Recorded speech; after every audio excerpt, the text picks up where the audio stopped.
दोस्तों, share market कैसा है? पहले दिन आपको देता है, लेकिन दूसरे दिन आपको फिर से देता है। लेकिन उस दूसरे दिन में आपने शेयर को सेल नहीं किया ना, तो तीसरे दिन आपका माइनस लगाता है। ठीक वैसा ही मेरे साथ हुआ है।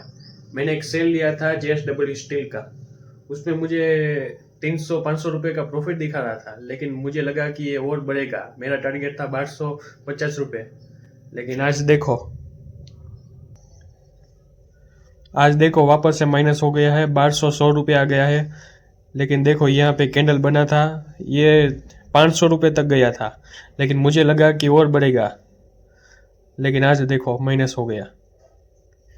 आज इसमें प्रॉफिट दिखा रहा है सिर्फ 350।